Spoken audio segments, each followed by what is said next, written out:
Things. या alright, thank you very much. आइए अपने सिरों को झुकाएंगे, कोई भी जन जो है हमारे लिए प्रार्थना कर सकता है। Sister Simran. Hallelujah, hallelujah, hallelujah.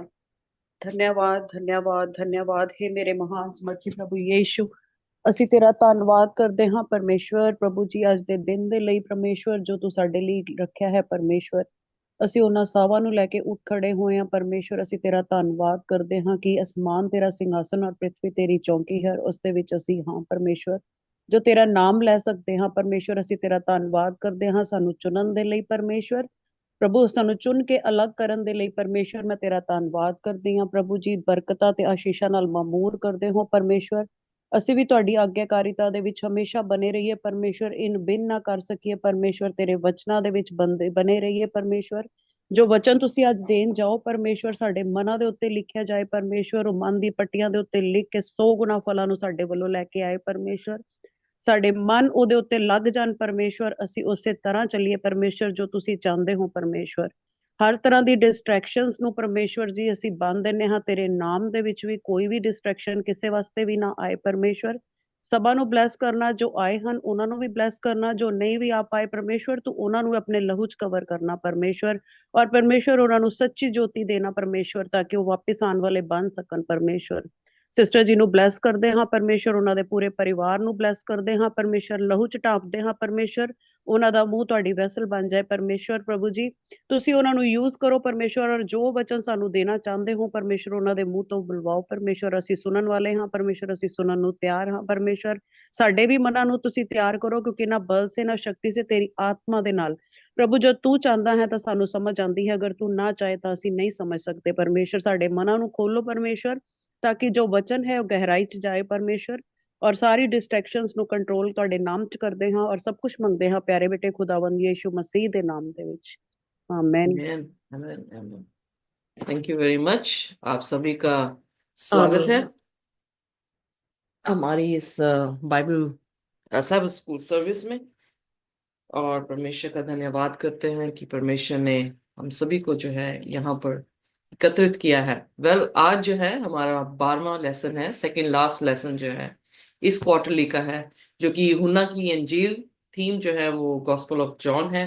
और आज का लेसन का जो टाइटल है वो हमारे बीच में है, the hour of glory, the cross and the resurrection.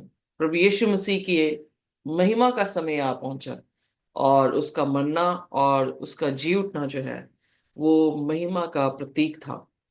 हम ऑलरेडी सीख चुके हैं कि जो यूहन्ना की अंजील है उसमें दो किताबें हमें देखने को मिली हैं। एक किताब जो कि उसकी साइंस पे है, दूसरी किताब जो उसकी ग्लोरी पर है।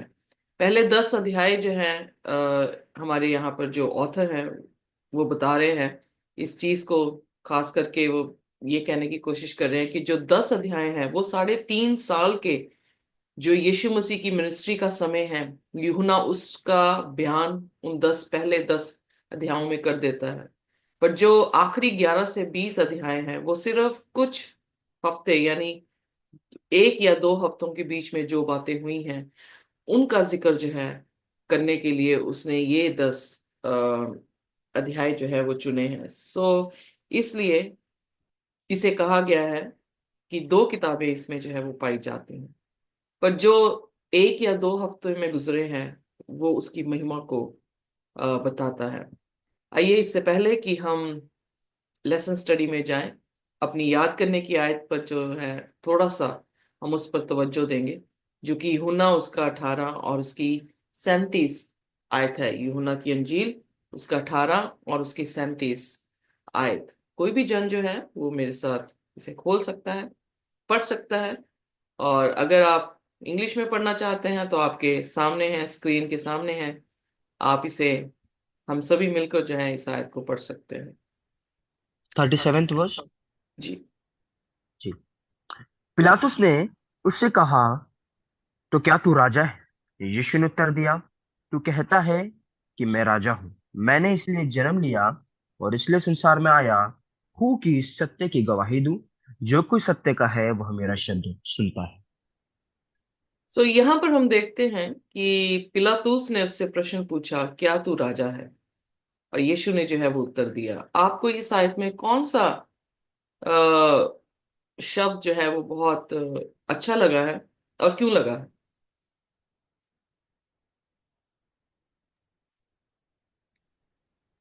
कि वो राजा है। हाँ। Okay, very good.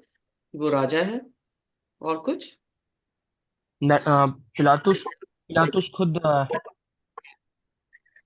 मतलब पिलातुस खुद ही सच्चाई बोल रहा है अपने मुंह से खुदावंद यीशु मसीह के बारे या में। पिलातुस खुद वो क्लेम करा क्या तू राजा है। Very nice. या और कोई And चीज जो? everyone who listen to the truth, they only will Yes. who will listen the truth. Yeah. Amen. Yes, beautiful. Thank you, sister. Thank सत्य you, पर Zubair. गवाही कोई सच का है, वह मेरे शब्द सुनता है। आमीन। Exactly. So यहाँ पर हम ये देख रहे हैं कि यीशु मसीह ने अपनी महिमा जो है लेनी शुरू कर दी है, इसीलिए या yes. This is the hour of his glory. क्योंकि जब पिलातुस उससे कह रहा है कि क्या तू राजा है, उसे कैसे पता लगा? पिलातुस को, पिलातुस यहूदी नहीं था, उसे कैसे पता लगा? पर जब हम अध्याय को पढ़ते हैं तो पता लगता है कि यहूदी यही आरोप लगा रहे थे कि ये क्या है, राजा है। तो उसने गुस्से में आके यीशु से ये कहा कि मैंने थोड़ा ना, तेरे लोग ही कहते हैं कि तू यहूदियों का राजा है। सो उस तक ये खबर तो पहुंच गई थी कि वो राजा है। पर जीसस ने फिर उस चीज की महिमा ली और उसे ये कहा, you say that I am a king. So Jesus ने ये नहीं कहा कि नहीं, ना जीसस ने उसे कुछ कहा, पर जीसस ने कह दिया कि तूने कह ही दिया कि मैं राजा हूं। फिर यीशु मसीह अपना पर्पस यहाँ पर बता रहे हैं कि उसके बॉर्न होने का पर्पस ही यही था, इस धरती पर आने का पर्पस ये था कि वो विटनेस कर सके, दे सके किसकी? सच्चाई की। जस्ट इमेजिन, मैं कई बार ऐसे सोचती हूँ कि अगर कोई एम्बेसडर भेजा जाए, वो एम्बेसडर जो है, पहली चीज, एक कमेटी से चुनाव लेके जो है उसे भेजा जाता है। और जब वो एम्बेसडर भेजा जाता है तो एम्बेसडर किसको रिप्रेजेंट करता है? जिस देश से वो गया है। हमारे देश से जो है एम्बेसडर इंग्लैंड में आते हैं, तो सारा का सारा देश नहीं आ जाता, सिर्फ एक व्यक्ति आता है। और वो एक व्यक्ति के शोल्डर पे इतना बोझ होता है क्योंकि उसने अपने आप को होल नेशन रिप्रेजेंट करना होता है। और यहाँ पर हम देखते हैं कि जीसस ने कहा कि मैं इसीलिए आया हूं, मेरा मकसद यही था कि मैं विटनेस दे सकूं, साक्षी दे सकूं किसकी? ट्रुथ की। और ट्रुथ कौन है? गॉड। परमेश्वर जो है वो सत्य है। और परमेश्वर के गॉड हेड में 3 पर्सन हम ऑलरेडी सीख चुके हैं। उसमें से एक पर्सन जो देह में आकर विटनेस कर रहा है कि खुदा कैसा है। मैं काम पर थी और मेरे कोलीग ने मेरे से ये बात जब कर रहा था तो उसने मुझसे कहा कि जो ओल्ड टेस्टामेंट का परमेश्वर है वो बड़ा निर्दयी है, और जो न्यू टेस्टामेंट का परमेश्वर है वो बिल्कुल कंडेम नहीं कर रहा। तो मैंने कहा हाँ, बिल्कुल सही कहा आपने। मैंने कहा वो कंडेम भी क्यों करेगा जब ऑलरेडी हम कंडेम कर दिए गए थे? तो वो कहता क्या मतलब? तो मैंने कहा वो कंडेम क्यों करेगा जब ऑलरेडी हम कंडेम हैं? तो उसने सोचा और फिर उसके बाद कहना, हाँ बात तो सही है। कि मैंने कहा कि जब हम ऑलरेडी पाप कर चुके हैं, कंडेम हो चुके हैं कि मौत हम पर लागू है, अब यीशु मसीह आके हमें कंडेम कर देता तो कौन सी बड़ी बात करता? यही गुरु और यही भगवानों ने किया है। उन सभी ने जो है आकर यही कहा है कि तुम क्या हो? पापी हो, तुम नाश हो जाओगे। यीशु भी अगर वही कर देता तो फिर उसमें और दूसरे भगवानों में कोई भी अंतर ना होता। पर यीशु ने ये नहीं करने आया था। यीशु मसीह हमें बचाने के लिए आया था। यीशु मसीह कैसे बचाने आया था? ताकि वो हमारे लिए, हमारे बिहाफ पर जो है उस पेनल्टी को जो है वो ले ले। सो यहाँ पर वो विटनेस बनकर आया है। किसकी? खुदा की। खुदा की आवाज को लेकर आया हम तक। और इसीलिए उसने कहा everyone who is of the truth, जो परमेश्वर के हैं वो उसकी आवाज को सुनेंगे। सो बहुत ही खूबसूरत बात यहाँ पर देखने को मिलती है। यूहन्ना जो है उसका तवज्जो यूहन्ना की अंजील को लिखने का और खास करके इस आवर ऑफ ग्लोरी को दिखाने का बिल्कुल ही भिन्न है एज कंपेयर टू दूसरों के। जब हम मैथ्यू को देखते हैं, मत्ती की अंजील को देखते हैं, तो वहां पर वो स्क्रिप्चर को किस तरह से उसके बीच में फुलफिल होता दिखा रहा है, उसको जो है हम देख पाते हैं। मरकुस जो है वो यीशु मसीह के बपतिस्मे और क्रूस की जो है वो पैरेलल स्टडी को फोकस कर रहा है। लूका जो है वो फोकस कर रहा है कि क्रॉस एज अ हीलिंग, क्योंकि उसने दो डाकुओं को उसके साथ मरते हुए और उसमें से एक को उद्धार पाते हुए देखा। उसका जिक्र इन अध्यायों में और यीशु मसीह की क्रूस के हवाले में जो है वो दिखा रहा है। पर जब हम यूहन्ना की अंजील को देखते हैं तो यूहन्ना की अंजील जो है वो खुदा को, यीशु मसीह को अपनी ग्लोरी में, अपनी किंगडम की ग्लोरी में जो है वो दिखा रहा है। सो कहने का अर्थ है कि खुदा अपना राज्य और उस सिंहासन पर बैठे हुए जो है उसे दिखा रहा है। हालांकि हमने बार बार ये बाइबल में देखा है, यूहन्ना 7 उसकी 30 में, कि वो उसे मारना चाहते थे पर अपना हाथ उस पर नहीं उठा सके, क्योंकि उसके जो समय था वो नहीं आया था। यूहन्ना 8 उसकी 20 में भी यही कहा गया है कि वो मंदिर में प्रचार कर रहा था और क्या हुआ, कोई भी उस पर हाथ उठा नहीं पाया क्योंकि उसका समय नहीं आया था। यूहन्ना 12 उसकी 27 में लिखा है कि now my soul is trouble, what shall I say, father save me from this hour, but for this purpose I came to this hour. So जो उसके एंड में जो शब्द रहे हैं जीसस के, यूहन्ना की अंजील में, यूहन्ना जो है ये बयान करने की कोशिश कर रहा है कि उसका समय क्या था, उसके समय का मकसद क्या था। उसके समय का मकसद यही था कि वो ग्लोरीफाई हो। जैसे ये जो पौलुस पहला कुरिन्थियन उसके 15 अध्याय में बात करता है, तो वो एक बीज की बात करता है। यीशु ने भी बीज की बात की कि बीज का मिट्टी में मरना, इससे पहले कि वो अपनी महिमा में अपने 100 फोल्ड या 60 या 30 फोल्ड जो है वो फसल लेकर आए, उससे पहले उसे क्या करना है? उसे मरना है। एग्जैक्टली इससे पहले कि यीशु मसीह महिमा को प्राप्त करता, उससे पहले उसका मर जाना या मरना जो था वो बहुत ही जरूरी था। तो इससे पहले वो अपने तख्त पर विराजमान होता, उसे अपने कुर्बानी देनी जरूरी है।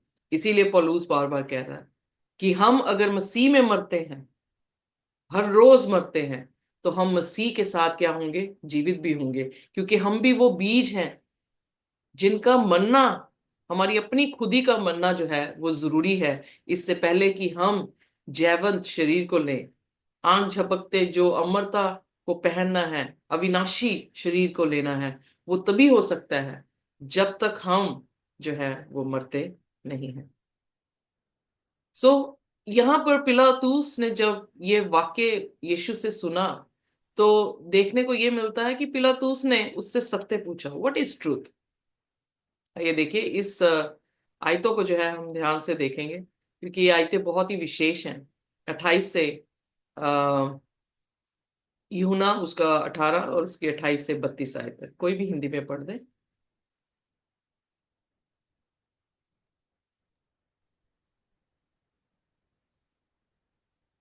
जी। तब वह यीशु को कैफा के पास से किले को ले गए और भोर का समय था। परंतु वह आप किले के भीतर नहीं गए ताकि अशुद्ध न हो, परंतु फसह खा सके। तब पिलातुस उनके पास बाहर निकल आया और कहा, तुम इस मनुष्य पर किस बात का आरोप लगाते हो? उन्होंने उसको उत्तर दिया, यदि वह कुकर्मी ना होता तो हम उसे तेरे हाथ ना सौंपते। आगे पढ़ने सिस्टर हाँ जी। जी, हाँ जी, पूरा। पिलातुस ने उनसे कहा, तुम ही से तुम ही ही इसे ले जाकर अपनी व्यवस्था के अनुसार उसका न्याय करो। यहूदियों ने उससे कहा, हमें अधिकार नहीं कि किसी का प्राण लें। यह इसलिए हुआ कि यीशु की वह बात पूरी हो जो उसने ये संकेत देते हुए कही थी कि उसकी मृत्यु कैसे होगी। तो यहाँ पर हम देखते हैं कि कैफास से हम ऑलरेडी मरकुस के अंजील में भी जो है वो पढ़ चुके हैं कि कैसे उसे जो है उस पर लानत दी गई, उस पर थूका गया, उसे थप्पड़ मारे गए, कहाँ कहाँ उसे घसीट के किस किस कचहरी में जो है यीशु को लेकर आए गए। पर यहाँ पर हम देखते हैं कि जब पिलातुस उसके पास आए हैं तो उसके किले के अंदर नहीं आ रहे, अपने आप को शुद्ध नहीं करना चाह रहे, क्योंकि फसह का दिन था। एक मेमने का कटने को इतना पवित्र माना जा रहा था, पर जो खुदा का मेमना था उसे काटने के लिए कितने उत्सुक थे। कई बार हम इतने अंधे हो जाते हैं कि हम समझ नहीं पाते कि खुदा और जिस्मानी चीजों में और आसमानी चीजों में हमें भिन्नता नजर नहीं आती, और हमारी तवज्जो ज्यादा जिस्मानी चीजों में जो है वो ज्यादा हो जाती है। इमेजिन करें, मैं लोगों को देख रही हूँ किसी भी सोशल मीडिया में कैरल सिंगिंग जो है लोग करने जा रहे हैं, लोग यीशु मसीह की पहली आमद को वहां पर गा रहे हैं, नाच रहे हैं। तो मैं ये सोचती हूँ कि अगर जब यीशु मसीह दूसरी बार आने वाले हैं, क्या ये नाच पाएंगे? क्या ये खुश हो पाएंगे? जिस्मानी चीजों को सेलिब्रेट किया जा रहा है, पर आसमानी बातों को त्याग दिया जा रहा है। शुरुआत से लेकर मैं अंत तक यही देख रही हूं कि दो ही चीजें हैं, शारीरिक और आत्मिक। हम किस टोली में आज बैठे हैं, ये प्रश्न हमारे लिए भी उठता है। यीशु मसीह को पकड़वाने के लिए, यीशु मसीह को सूली पर चढ़ाने के लिए लोगों ने आवाजें उठा दी, और मेमने को, उस फसा के मेमने को काटना जो कि यीशु मसीह के काटने को दिखाता था, उस बात को जो है वो बिल्कुल भी समझ नहीं पाए हैं। और फिर उसके बाद पिलातूस ने पिलातूस बाहर आया भोर के समय में, यानी एक गवर्नर को ट्रबल कर दिया उन्होंने। अर्ली मॉर्निंग उसके सामने, उसके किले के सामने खड़े होके वहां पे फुसफुस कर रहे हैं। तो इरिटेट भी था वो इस बात से। जैसे कई बार ऐसे केसेस आते हैं तो सोचते क्या यार, ये सुबह सुबह आके तंग कर रहे हैं, अभी आंखें बंद ही हो रही थी और जो है आके ट्रबल कर दिया गया। सो इस तरह से लाइक उसकी सिचुएशन थी पिलातूस की। पर उसने यीशु मसीह को बुलाया और उसने कहा, are you the king of the Jew? जब उसने कहा are you the king of the Jew, तो हमारी याद करने की आयत में जो शब्द यीशु मसीह ने कहा है, तो यीशु मसीह से वो पूछता है कि क्या तू यहूदियों का राजा है? तो यीशु ने उनसे कहा, are you speaking of yourself about this, और did other tell you this concerning me? क्या तू अपने आप से ये बात कह रहा है, सत्य तो कह रहा है, पर क्या अपने आप से कि किसी और ने तुझे बताया है? तो पिलातूस ने कहा, क्या मैं यहूदी हूं? तेरा ही नेशन, यानी तेरे ही हाई प्रीस्ट लोग जो है, उन्होंने मुझे तेरे पास भेजा है और मेरे हाथों में जो है वो दिया है। सो यीशु मसीह ने उसने हाथों में दिया, उन्होंने यानी यहूदी कौम ने ये आरोप लगा के तुझे मेरे हाथों में दिया। तो यीशु ने उससे कहा, मेरा राज्य जो है इस धरती का नहीं है। यहां पर भी हम फिर देखते हैं कि शारीरिक राज्य और आत्मिक राज्य। शारीरिक राज्य का परमेश्वर राजा नहीं है। ये हर एक क्रिश्चियन को समझ लेने की बात है, समझने की जरूरत है। He is not the Lord of this world. जो भी ये दुनिया कर रही है उसका वो राजा नहीं है। वो राजा किसी और जगत का है, किसी और राज्य का है। बट वो राज्य ये धरती या ये वर्ल्ड या शारीरिक चीजें नहीं है। उसने साफ कहा पिलातूस से, मेरा राज्य ये नहीं है।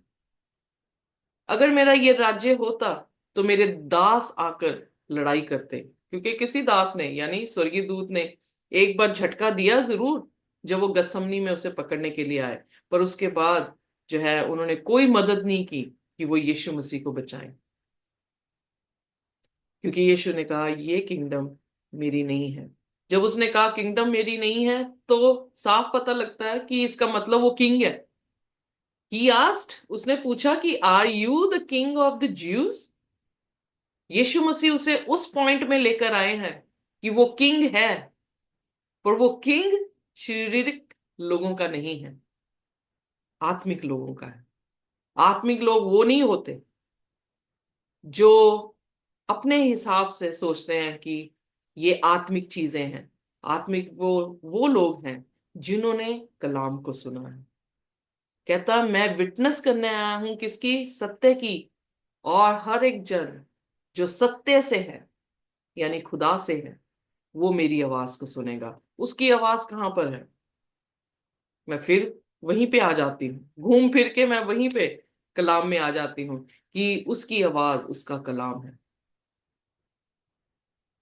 पिलातूस ने जब ये सुना कि उसका राज्य इस राज्य का नहीं है, तो फिर वो पूछता है are you a king then?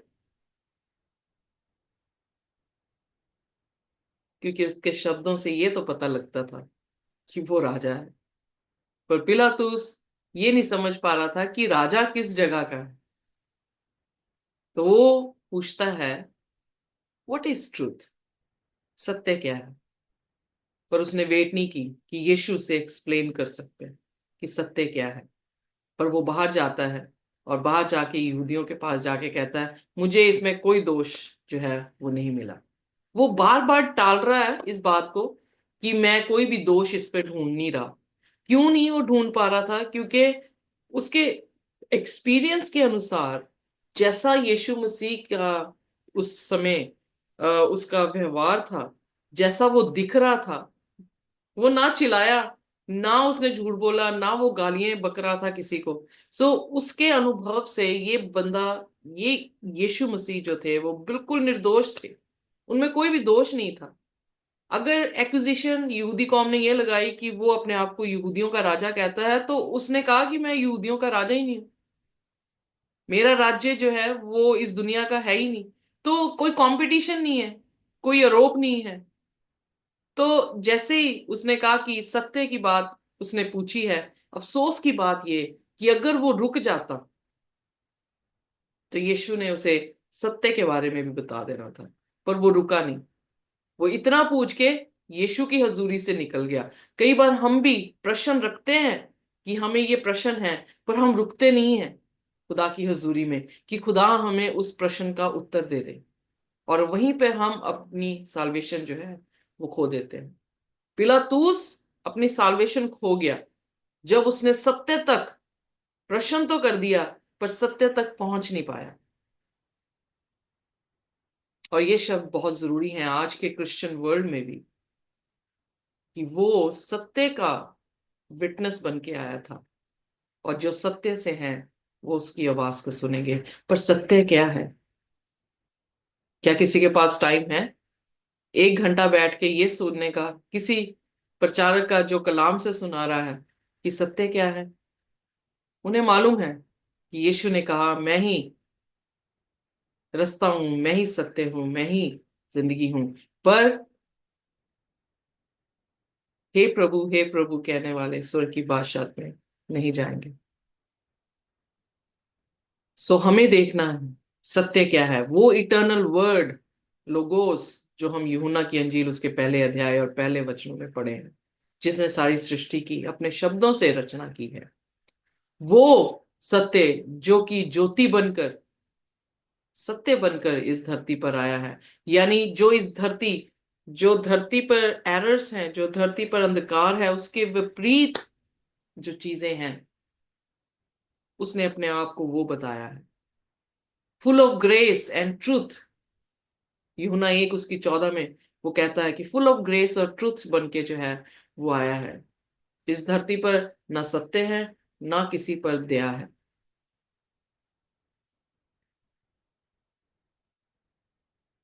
Jesus ने अफर्म किया कि फादर इज ट्रू, पिता जो है वो सत्य है, यूहन्ना 7 उसकी 28 में। सो हम जब कलाम को पढ़ते हैं तब हमें मालूम पड़ता है कि सत्य क्या है। How do you understand the idea of Jesus as the truth? जब तक हम कलाम में जाएंगे नहीं, हमें नहीं पता लगेगा कि खुदा सत्य है और उसकी किंगडम कैसी है। उसकी किंगडम तक जाने के लिए हमें कैसा बनना पड़ेगा। किसी ने इस तरह से कहा कि लाइक, मुझे कैसे उसे एक्सप्लेन करूं, कि कोई मिस कर रहा था, और जब मिस कर रहे थे तो मैंने उनसे कहा कि मिस तो तुम ऐसे कर रहे हो जैसे मैं मर चुकी हूँ, मैं अभी भी जीवित हूँ। मैं उसे इनकरेज कर रही थी, वो इमोशनल थे। तो मैं अभी भी जीवित हूँ, तो वी कैन मीट अगेन।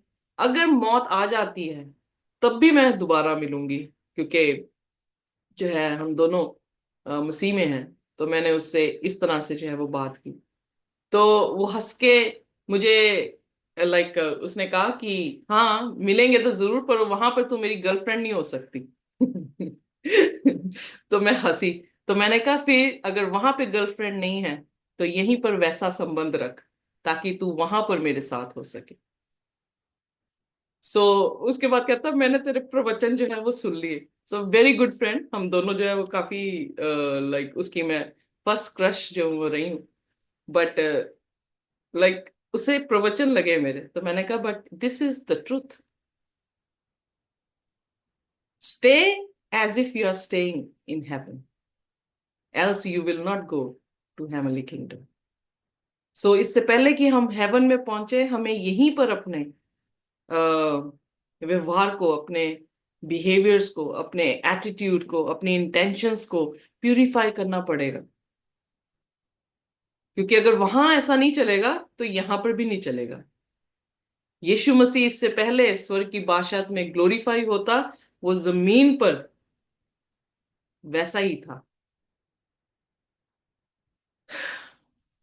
सो आइए देखिए, मंडे लेसन कहता है behold the man.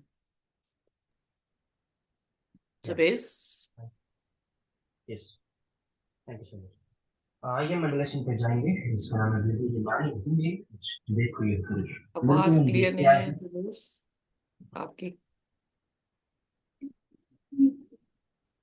Now it's clear. या it's very clear now, thank you. आइए मंडलेशन पे जाएंगे। Behold the man. And Hindi देखो यह पुरुष। हम देखते आए हैं कि यीशु मसीह को रोमन एम्प्रेस के सामने प्रेजेंट किया गया और अभी पोंतुस पिलातुस के सामने यीशु मसीह को रखा गया। हम देखते हैं प्रजा जो है वो यीशु मसीह को उस क्रूस पर चढ़ाने के लिए बहुत ही उत्साहित है, क्योंकि हम देखते हैं कि जो प्रजा है, जो यहूदी लोग हैं, फकीर फरीसी है, जो रिलीजियस लीडर्स है, जो हमें बताता है मनुष्य, हम देखते हैं मनुष्य ने सत्य को छोड़ अंधकार से प्रेम कर लिया। हमें पता चलता है कि परमेश्वर जो उज्जवल ज्योति है, उसकी ज्योति को जिसने जगत पर भेज दिया, यीशु मसीह को, हम देखते हैं कि लोग रोमन एम्प्रेस को छोड़, जो उन पर कहीं ना कहीं ऑप्रेस कर रहे थे, जो उन्हें बचाने के लिए आया था यीशु, उसकी बात को छोड़, उसे प्रेम करने से छोड़, वे उन अंधकार के लोगों से प्रेम करना उनने चालू कर दिया। हम देखते हैं बिहोल्ड द मैन ये लेसन में जो बिहोल्ड दी शब्द का इस्तेमाल आया है। हम बार बार बहुत लेसन्स पे भी देख चुके हैं। जब दी वर्ड ये आया है तो हम देखते हैं एक सिंगल पर्सन को, एक सिंगल चीज को बहुत प्रेशराइज और बहुत इंपॉर्टेंस दे रहा है। Like the water, the life, the bread, the God, the way, the truth and the life.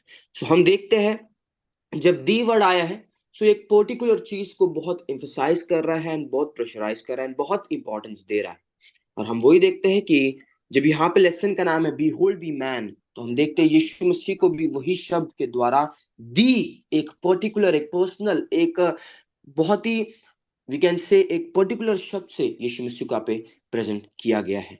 अब हम देखते हैं आगे, जब पिलातुस ने यीशु मसीह से पूछा कि सत्य क्या है, हमें देखने को मिलता है पिलातुस, जिस तरह से सिस्टर ने भी कहा कि पिलातुस वो उत्तर के लिए रुका नहीं। यदि यस इट्स ट्रू दैट यदि पिलातुस रुक जाता तो यीशु से बता देता, क्योंकि हम देखते हैं जब यीशु मसीह से पिलातुस ने ये पूछा क्या तू यहूदियों का राजा है, यीशु ने यही कहा तो खुद कहता है कि मैं यहूदियों का राजा हूं। तो हम देखते हैं यीशु ने उत्तर देने से रुका नहीं, क्योंकि वचन हमें बताता है ये उसकी ग्लोरी को लेने का समय था। अब हम ये देखते हैं, जब यीशु मसीह से ये प्रश्न पूछा गया तो पिलातुस रुका नहीं। यस, पिलातुस अगर वहां रुक जाता तो हम देखते थे कि उसकी जजमेंट, क्योंकि हम देखते हैं जब पिलातुस वहां रुका नहीं तो वो लोगों से जाके कहता है कि मैं इसमें कोई भी दोष नहीं देखता। एंड इट्स ट्रू, क्योंकि यीशु मसीह में कुछ भी पाप अंत तक के नहीं पाया गया। परंतु हम ये देखते हैं पिलातुस से यहाँ पे एक चूक हुई। पिलातुस ने, हम देखते हैं, मैं एक एग्जांपल देना चाहता हूं। आप अज्यूम करें एक जज है जो एक, वी कैन से, एक हाई कोर्ट पे बैठा हुआ है। अगर वो जज अपना न्याय सुनाने के अलावा उन लोगों से पूछे कि अब मैं इसको क्या दंड दूं, सो क्या वो जज कहलाएगा? बिल्कुल भी वो जज नहीं कहलाएगा, क्योंकि हम देखते हैं जज का काम ही है कि वो परफेक्ट जजमेंट दे। बट यदि वो प्रजा से पूछने लग जाए, उन लोगों से पूछने लग जाए कि अब मैं इसको क्या दंड दूं, तुम बताओ, so it will not be, ऐसा बिल्कुल भी नहीं लगेगा कि वो जज है। सेम हम यहां देखते हैं कि पिलातुस ने, जब उस पे वो अधिकार था कि यीशु को वो वहां पे एक फाइनल डिसीजन देकर, जब उसने कहा इट्स ट्रू कि मैं इसमें कोई दोष नहीं देखता, बट अगर वो वहां पे एक फाइनल डिसीजन देता तो वहां पे जो सर्कमस्टेंसेस थे वो अलग होते। बट हम देखते हैं उसने प्रजा से बातचीत करना, डिस्कस करना चालू किया, और इसी को देखकर हम देखते हैं उन यहूदियों रिलीजियस लीडर्स ने उसे उस क्राउड के द्वारा मैनिपुलेट करने की कोशिश की। मेरे प्रियो, आज जब हम भी सत्य की राह पर चल रहे हैं, क्या हम बहक तो नहीं जा रहे? जब हम जानते हैं कि सच्चा न्याय क्या है और हमारा न्याय किस तरह होने जा रहा है, क्या आज हम भी अंधकार पे तो नहीं चलते? क्या आज हमने भी परमेश्वर यीशु मसीह की उस ज्योति को छोड़ अंधकार को तो नहीं चुन लिया है? जो आप सोचते हैं कि हमें अच्छी राह पर ले जा रही है, पर वो रास्ता चौड़ा मार्ग है जो आपको मृत्यु की ओर ले जाएगा। सकरा मार्ग क्या आज आपने छोड़ दिया है? जिस तरह हम यहाँ पे देखते हैं यीशु के उत्तर के लिए रुका नहीं गया। क्या आज हम भी अपनी प्रार्थनाओं में जब कुछ भी मांगते हैं, पहले तो आज हम देखते हैं कि बहुतों की प्रार्थना यही है कि वो संसारिक चीजों को मांगते हैं, परंतु हमें वो चीजों को मांगना चाहिए जो परमेश्वर का ज्ञान हमें देती है, उसका वचन, हमें उसके वचन को, आत्मिक उन्नति को मांगना चाहिए। मेरे प्रियो, आज क्या हम यीशु मसीह के लिए रुक रहे हैं कि हम भी इस संसार की दौड़ में भागे चले जा रहे हैं? यदि हम ऐसे भागे चले जा रहे हैं तो याद रखिए ये हमें अनंत मृत्यु की ओर ले जाएगी। और यही चीज हम देखते हैं कि पिलातुस ने लोगों से कंसर्न मांगना चालू किया, और हम देखते हैं इसके कारण मैल्यूट्रेशन उसके विरुद्ध में चालू हुई, क्योंकि प्रजा ने एकजुट होकर यीशु मसीह के विरुद्ध वहां पे बातें की। जब हम आगे बढ़ते हैं तो हम देखते हैं यीशु मसीह को एक पापी के साथ खड़ा कर दिया गया। वो पापी का नाम था बरअब्बा, जो डाकू था, जो बहुत ही, वी कैन से, बहुत ही माना जाना एक पापी था। और हम उससे पहले ये देखते हैं कि पिलातुस यह जानता था कि एक कस्टम है जो पासओवर के वक्त होता है कि जो भी प्रजा चाहे वो एक कैदी को उनके मांग पे वो छोड़ सकता है। और मैं ये सोचता हूं यीशु मसीह से पहले भी ये रिचुअल, ये ट्रेडिशन, ये कस्टम चलता आ रहा होगा। और मैं ये सोचता हूं इसमें भी कि जब यीशु मसीह से पहले ये चलता आ रहा होगा तो प्रजा उस ही कैदी को छोड़ने की मांग करती होगी जिससे वे सोचते थे कि इसमें कोई भी दोष नहीं है, ये पापी नहीं है, ये निर्दोष है, और इसे धोखे से पकड़वाया गया। बट इसी को देखकर जब पिलातुस ने यह सोचा कि लोग के आगे जब मैं यीशु मसीह को और इस बरअब्बास को रखूंगा तो लोग जरूर यही कहेंगे कि यीशु को छोड़ दो, क्योंकि इसमें तो कोई दोष नहीं है और बरअब्बा तो बहुत बड़ा पापी है। But the twist is that लोगों ने अंधकार को चुन लिया। मेरे प्रियो, हम देखते हैं यीशु मसीह को छोड़, जिस तरह वचन कहता है, इस संसार के ईश्वर ने उनकी आंखों को ऐसी बंद कर दिया था कि वो परमेश्वर की उज्जवल ज्योति को देख ही नहीं पाए। हम देखते हैं वो यीशु के विरुद्ध होकर, यीशु मसीह के अपोज में जाकर उस पापी को उनने छोड़ने की मांग की जो बरअब्बास था। मेरे प्रियो, वो पापी हमें बताता है, वो पापी कहीं ना कहीं आज हम है मेरे प्रियो, क्योंकि यीशु अगर उस वक्त छोड़ दिया जाता तो आज हम कहीं ना कहीं बहुत गहरे पापों में होते। वो बरअब्बा को जब छोड़ दिया गया तो इससे हमें पता चलता है कि जरूर उन लोगों ने वहां पे गलत चुनाव किया, बट जो सीखने की बात यह है कि उस पापी जो हमें बताता है, आज अगर यीशु हमारे लिए नहीं मरता तो हम पाप में जीवन बिता रहे होते, पर जब यीशु हमारे लिए मरा और बरअब्बा छोड़ दिया गया तो हम ये देखते हैं कि हमें पापों से आजादी मिली है। और मेरे प्रियो, जब हमने देखा कि लोगों की चॉइसेस यहाँ पे बिगड़ गई, लोगों ने गलत चॉइसेस कर ली क्योंकि उनकी आंखों में सिर्फ और सिर्फ यीशु को क्रूस पर चढ़ाने की, शैतान ने ऐसी उनकी आंखों को धुंधली कर दिया कि वो यीशु को ही उस क्रूस पर चढ़ाने की मांग करने लगे। और प्रजा की बात सुनकर पिलातुस ने, हम आगे देखते कि यीशु को कोड़े लगवाए, और फिर उसके बाद हम देखते हैं वो सैनिकों ने यीशु मसीह को सर पे ताज रखा कांटों का, और उसके बाद हम देखते उसे बैंजनी वस्त्र पहनाए गए। यहाँ पे जब हम इस चीज को देखते हैं तो हमें ये देखने को मिलता है कि यीशु मसीह को जिस तरह वे लोग कह रहे थे कि ये यहूदियों का राजा है और ये अपने आप को परमेश्वर का पुत्र होने के समान कहता है और ये यहूदियों का राजा करके अपने आप को बताता है, सो हम देखते हैं यीशु मसीह ने तो ऐसा नहीं कहा, पर हम देखते हैं जरूर उसने कहा कि वो परमेश्वर का पुत्र है, बट यहूदियों का राजा खुद लोगों ने उससे वो टाइटल दिया था। पर क्या वो यहूदियों का राजा था? नहीं, वो अवश्य, वो बिल्कुल वो यहूदियों का राजा था, एब्सोल्युटली। बट हम देखते हैं वो जब उस सैनिक लोगों ने उसे वो क्राउन ऑफ थॉर्न पहनाकर और बेंजनी वस्त्र पहनाकर उससे वहां पे थट्टे में उड़ाया गया कि हे यहूदियों के राजा नमस्कार, उससे थप्पड़ मारे गए, तो हम देखते हैं उनने जिस तरह वो एक एम्परर को ट्रीट करते थे उसी तरह मॉकिंग वे में उन्हें यीशु मसीह को ट्रीट किया, इस प्रकार दिखा करके यहूदियों का राजा है।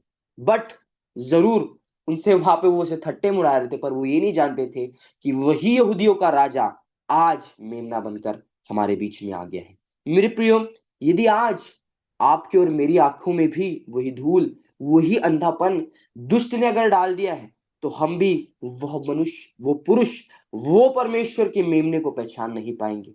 हम भी, वो हमारे पास खड़ा होगा, हम उसे जान नहीं पाएंगे, क्योंकि आपकी चाल उससे हटकर, यीशु मसीह से हटकर इस संसार की चाल, इस संसार के अन्य देवताओं की चाल पर व्यस्त। हम देखते हैं मेरे प्रियो कि पिलातुस ने उन लोगों से बातचीत की। हम देखते हैं कि लोगों ने बरअब्बा को चुन लिया, लोगों की चॉइसेस गलत हो गई। हम देखते हैं मेरे प्रियो कि यीशु को कोड़े लगवाए, यीशु को गलत तरीके से वहां पे यहूदियों को राजा करके मॉकिंग वे में प्रेजेंट किया गया।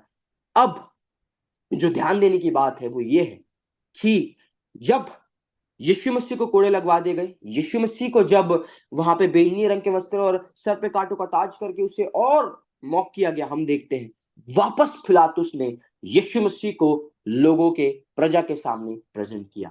हम देखते हैं मेरे प्रियो, पिलातुस का कहीं ना कहीं ये क्लियर था कि इसमें कोई भी दोष नहीं पाया जाता। और हम देखते हैं जब उसने ये कहा तो कहीं ना कहीं जो पुराने नियम और यूहन्ना की जो बात थी कि देखो यह परमेश्वर का मेमना है, वह बात, ये प्रोफेसी की फुलफिलमेंट हम यहाँ देखते हैं कि जो पापी ना होकर भी पापी बन गया, जिसकी गिनती पुराने नियम यशायाह कहता है कि वो पापियों के संग गिना गया, हम देखते हैं कि वही जो पापी ना होकर भी पापी बना, उसे यहाँ पे पिलातुस भी कहीं ना कहीं विटनेस कर रहा है, कह रहा है, उसकी गवाही दे रहा है कि मैं इसमें कोई पाप नहीं देखता। हमें यहाँ पे आनंदित होना चाहिए मेरे प्रियो, क्योंकि जिस बात के विषय में कहा गया था कि जो हमारे लिए उद्धार करता आएगा, वो हमारे लिए जरूर आया और हमारे लिए वो मरकर तीसरे दिन जिंदा हुआ। हम देखते हैं कि जिस तरह पिलातुस ने उसे प्रेजेंट किया, हम देखते हैं पिलातुस ने एक शब्द को कहा, एक चीज को कहा कि देखो यह पुरुष, यह परमेश्वर का मेमना करके, जब यूहन्ना ने भी उससे सेम सेंटेंस करके कहा है। पिलातुस को हम देखते हैं कि पिलातुस ने कहा बिहोल्ड द मैन, और हम देखते हैं सिमिलैरिटी में यूहन्ना पहले कह चुका था देखो behold the lamb of God. पिलातुस कहता है बिहोल्ड द मैन, और यूहन्ना बपतिस्मा दाता देने वाला कहता है behold the lamb of God. हम देखते हैं मेरे प्रियो, यूहन्ना ने पहले कह दिया था, वहां पे यीशु मसीह को यहूदियों का राजा करके प्रेजेंट किया जा रहा है, बट वो लोग नहीं जान पा रहे कि वो मेमना बनकर आ गया है। मेरे प्रियो, आज हम देखते हैं लोग यीशु मसीह के प्रेम को ढूंढ रहे हैं और देख रहे हैं कि वो कितना दयालु, कितना अनुग्रहकारी परमेश्वर है, वो है। और यस, इट्स ट्रू कि कई लोग सोचते हैं कि पुराना नियम का परमेश्वर, नया नियम का परमेश्वर यीशु अलग है, बट ये कभी नहीं हो सकता, क्योंकि जब उसने कह दिया कि मैं और मेरा पिता एक है, so we can see the oneness. ऐसा कभी नहीं हो सकता कि दोनों की चाल अलग हो। बट हम देखते हैं यूहन्ना ने पहले कह दिया था कि ये परमेश्वर का मेमना है, और हम देखते हैं वही विटनेसिंग कहीं ना कहीं पिलातुस के द्वारा भी हुई। यस, यही वह पुरुष है जिसके बारे में यूहन्ना ने कहा है कि ये निर्दोष होकर भी दोषी ठहराया गया, ताकि आपके और मेरे पाप क्षमा किए जाए। हम देखते हैं मेरे प्रियो, यूहन्ना जब हम 19:6 से 16 तक के पढ़ते हैं, हम देखते हैं लोगों के अंदर इतना क्रोध, इतना अहंकार था यीशु को लेकर कि उनने उसे क्रूस पर चढ़ाने की चाह अंत तक रखे ही रही। परंतु जब हम पढ़ते हैं इन सब वचनों को, तो हमें देखने को मिलता है कि यीशु मसीह को जब उनने रॉन्ग चॉइसेस की, तो अंत में उनने जिससे नहीं क्रूस पर चढ़ाया जाना था, जो दोषी नहीं था बल्कि हमारे लिए दोषी बना, उससे क्रूस पर चढ़ाया गया। हम देखते हैं कि क्राउड की मैनिपुलेशन से हम देखते हैं कि पिलातुस भी दबाव में आकर उन्हें अंत में छोड़ दिया यीशु को उनके हाथ में, और हम देखते हैं यीशु को क्रूसीफाई किया गया। मेरे प्रियो, हमें यहाँ पे देखने को मिलता है कि जो रिलीजियस लीडर्स थे, और यहाँ पे पिलातुस को इस तरह बताया जा रहा है कि ये अपने आप को एक एम्परर की तरह दिखा रहा है, यीशु राजा की तरह दिखा रहा है, तो अगर ऐसा ही अपने आप को छोड़ दिया जाएगा ये, तो ये सीजर को, जो रोमन एम्परर था, उसे अपोज करेगा। बट हम देखते हैं कि यीशु को नहीं छोड़ा गया, क्योंकि उस क्राउड ने इतना दबाव डाला कि अंत में यीशु को उन्हीं के हाल पे, उन जो प्रजा थी उनके हाल पे छोड़ दिया गया, और हम देखते हैं उन्होंने यीशु को क्रूस पर चढ़ाने की मांग की। मेरे प्रियो, हम देखते हैं रॉन्ग चॉइसेस हुई। उन प्रजा ने, उन लोगों ने, जब शैतान ने उनकी आंखों को बंद कर दिया, रॉन्ग चॉइसेस उनके और से हुई कि उनने अंधकार को चुन लिया। और हम देखते हैं वचन कहता है कि ज्योति जो है, अंधकार ने ज्योति को स्वीकार नहीं किया। हम देखते हैं कि लोग अंधकार में चलना पसंद कर रहे थे, और वही अंधकार के द्वारा उन्हें बरअब्बा को चुन लिया, ज्योति को उन्हें त्याग दिया। मेरे प्रियो, आज हमारी चॉइसेस भी कहीं ना कहीं यही है। हम इन संसार को, इस संसार की बातों को, जो अंधकार है, उस मेमने को छोड़, जिसकी विटनेसिंग कहीं ना कहीं पिलातुस ने भी दी है, वही मेमने को छोड़ आज हम उन प्रजा के साथ सहभागी हो रहे हैं मेरे प्रियो, अर्थात इस दुनियावी बातों में हम अपना जीवन बिता रहे हैं। और यदि आज हम ऐसा कर रहे हैं, तो हम उस सच्चे परमेश्वर को अभी तक जान नहीं पाए हैं। रॉन्ग चॉइसेस हुई, और हम देखते हैं कि जो परमेश्वर वहां पे बिहोल्ड दी मैन, एक राजा करके वहां पे प्रेजेंट किया गया, जिसके अंदर कोई दोष नहीं है, वो असल में वह मेमना है। और वही परमेश्वर, यदि आज हम ये सोच रहे हैं कि वो परमेश्वर प्यार वाला है, दया वाला है, आपको याद रखना जरूरी है कि वो परमेश्वर अभी राजाओं का राजा, जो प्रभु का प्रभु है, वो न्याय करने को आ रहा है। वो परमेश्वर हमें लेने को आ रहा है। मेरे प्रिय, हम देखते हैं कि किस तरह उन रिलीजियस लीडर्स ने यीशु मसीह को क्रूस पर चढ़ाने की मांग की, और दूसरी तरफ एक अविश्वासी, एक पेगन रूलर, हम देखते हैं यीशु को छोड़ने की मांग कर रहे हैं। क्या आज हमारे जीवन भी ऐसा ही है? हम देख रहे हैं कि दूसरे लोग पापों को छोड़कर सत्य की राह पर चल रहे हैं, पर क्या आज हम अभी भी उसी जड़ को, जो गंदगी की है, जो गलत दिशा में हमें ले जाती है, कि आज हम उसी जड़ को पकड़े हुए? यदि पकड़े हुए, तो हमें छोड़ना जरूरी है, और सत्य की जड़ को पकड़ना जरूरी है, जो यीशु मसीह है मेरे प्रिय। उसका वचन सत्य है। जब हम उसमें बने रहेंगे, तो हम जानेंगे कि वही परमेश्वर का मेमना जो हमारे लिए आ गया, वो कितना हमसे प्रेम रखता है, और अब जब वो न्याय करने को आ रहा है, हमें तैयार होना जरूरी है। तो हमें लेसन बताता है कि जरूर एक प्रोफेसी जो थी वो फुलफिल हो गई, और उसकी विटनेसिंग कहीं ना कहीं पिलातुस ने भी दी कि देखो यह पुरुष जो पापी ना होकर भी पापी बन गया, और उसमें कोई मैं दोष नहीं पाता। आइए हम नेक्स्ट लेसन पे जाएंगे। Sister ji, over to you. Thank you very much. और यहाँ पर जो है एक और चीज बहुत खूबसूरत है, बहुत अच्छा एक्सप्लेन किया है। बराबास मतलब है, बार मीन्स सन, अब्बास मीन फादर। यीशु मसीह भी अपने पिता का पुत्र था, बराबास भी उसके बिल्कुल पैरेलल पर ही अपने बाप का बेटा था। फर्क इतना था कि यीशु मसीह जो है आसमानी बाप का था, और बराबास शारीरिक बाप का बेटा था। इसलिए यहाँ पर भी हम शारीरिक और आत्मिक कामों को जो है वो देख सकते हैं। यीशु मसीह धार्मिक तौर से और राजनीतिक तौर से, दोनों तौर से वो पीड़ित पीड़ित किया गया। पिलातुस बेशक पहले सोच रहा था कि इसको बचा लिया जाए, बट पिलातुस ने भी कोई कमी नहीं छोड़ी। जब उसको कांटों का ताज, पिलातुस के अधीन यानी रोमी हुकूमतों ने जो है कांटों का ताज पहना दिया, और उसे बैंजनी कपड़े जो है वो पहना दिए।